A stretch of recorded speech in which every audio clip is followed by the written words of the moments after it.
Hello, hello, hello! So, you want to read a book, but you don't really want to follow the norm? You want a story that features young characters, but none of that YA smegma nature writing? A story that deals with the existential crisis of dealing with a cataclysmic event and the paranoia of being the last ones alive? Well, I have the solution for you. Sparrow Rock. Hello, so let me say that I apologize for being gone for way too long. You all know what happened. The world ended, people got sick, we're stuck inside for all eternity, yada yada, etc. And enema, I took a short break, but now I'm back. Now, before the virus, I was actually due for surgery on my eye. I'm not gonna say all the details, but it wasn't a fun time.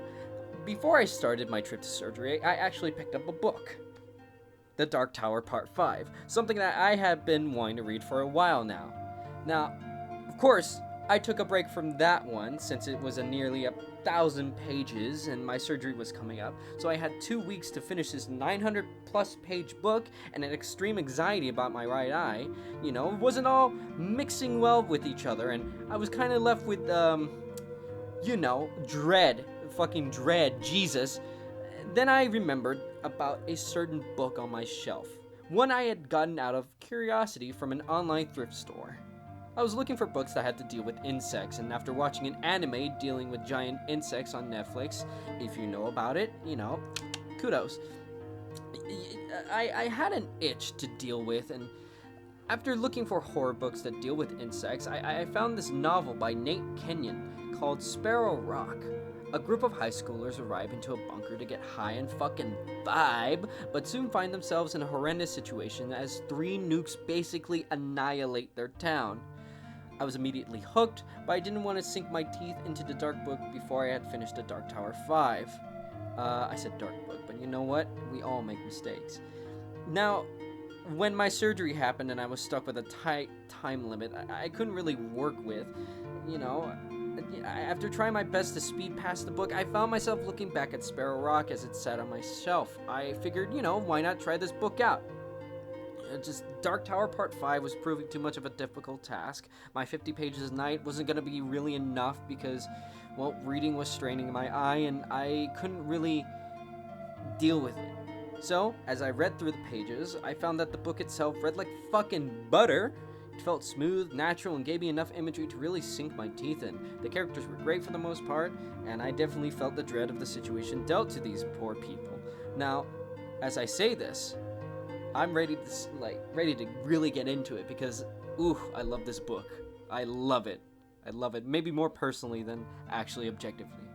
So, let's get right into the news. If I was any better at editing, there would have been like an echo. Anyway, the story starts off with our main character, Peter, talking to his wheelchair-bound mother. They both get into an argument about Peter's behavior at school. Peter storms out and soon meets up with his friends, Sue, Dan, Tessa, Jimmy, and Jay. Each character has their own set of personalities that honestly differ from each other. There isn't a character that feels like they're the same, but only with slight differences, but actually have something to them, ultimately what sets them apart from each other. Now, Sue is the upbeat, quirky character who is snarky but not really that strong-willed. Dan is the jock type who actually differs from the stereotypes of other jock characters in novels or books, and basically is just a fun guy that likes to vibe and goof off and just hang around with his friends, who are considerably less popular than others, but he just doesn't give a shit. Tessa is the more supportive type and has the main character's back, serving as a beam for the unstable mind of Peter as the story goes on.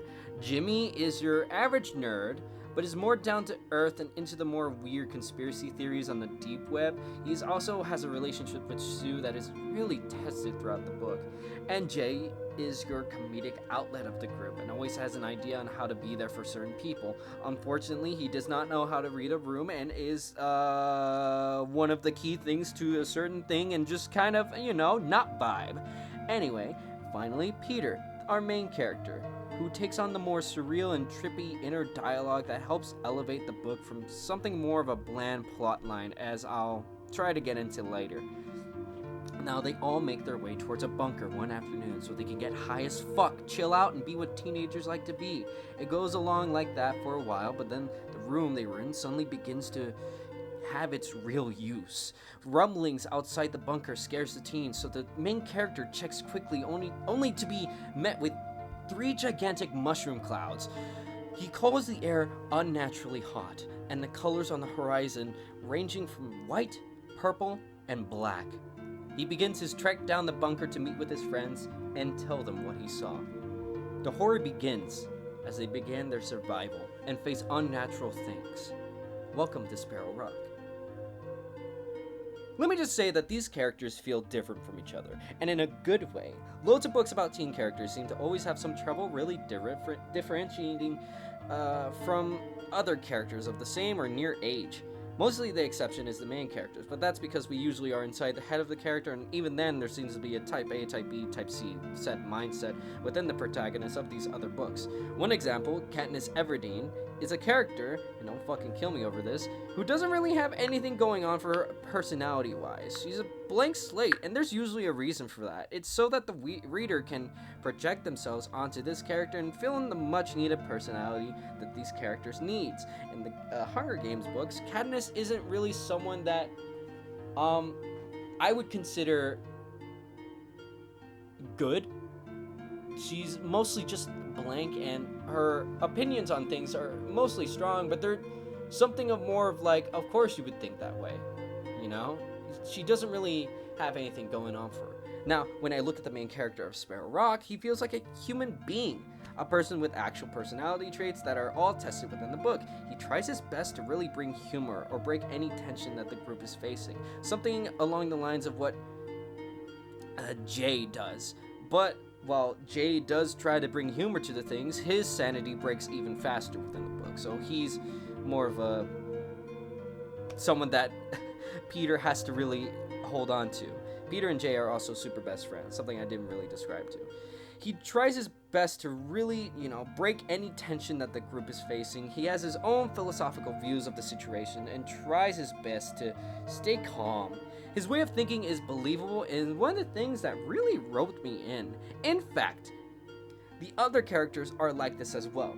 It stays on main character Peter, but really everyone has something to say. They are all real people on the page who curse, scream, cry, get angry, have sex, and lose their minds. You become attached to these characters and hope that maybe something will help them. Now, plot-wise, the plot is your run-of-the-mill apocalypse story. Nothing new here, same hill that we all die on. But it's the execution of the dialogue and characters that make the story play out more smoothly. 90% of the book takes place in the bunker, and as the story goes on, the whole group goes insane, tries to survive, and meet unnatural things. I can easily see how a reader might be turned off by the story being so run-of-the-mill. But as I said, the characters are the main driving point. I don't really want to say too much of what happens because you'll have to read it on your own to really get that feeling of dread. Maybe it was my upcoming surgery that elevated the book in its own field for myself, or maybe it was something different from what I usually read, but honestly, I fell in love with it. The book has its fair share of problems though. There's a twist among the book, the 3 actually, that all kind of don't work or hit as well as the author might think, one being the nukes, one being about a character, and another being about another character. Now, one of the twists doesn't really hurt the atmosphere and the feeling of the book, but it does just kind of come out of nowhere and becomes this stupid Reddit theory that kind of really reaches out there, and we're just kind of forced to say, that seems like a logical conclusion to really make, wow, that doesn't feel stupid or forced at all, especially since we don't really see this thing really make it out there. Now, the other 2 twists, they don't work because you can see the other one for a mile away, and the other one it doesn't really have any emotional impact. Although that last one is talked more out through the story, there's no real anchor to it. And honestly, those might be some things that might lower the book for anyone. Conclusion. So there is something to be said about teens being given real dialogue, instead of this filtered wordings and pretending that we don't say fuck at the start of kindergarten. There's more to it than just being able to fuck it. Now, there's more to it than just being able to say fuck in a story, mind you.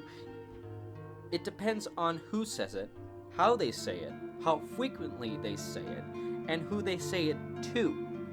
That's why one of the reasons this book is one of the better ones I read is because the characters feel like people, and as you continue on, their dialogue and their way of saying things truly separates them from different people.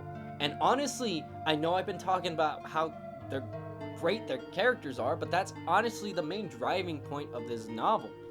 The fact that these characters feel so real that you're willing to just go along with it, even if the story is bland. You know, you're gonna get your heart broken because these are kids dealing with something that is very real and react appropriately.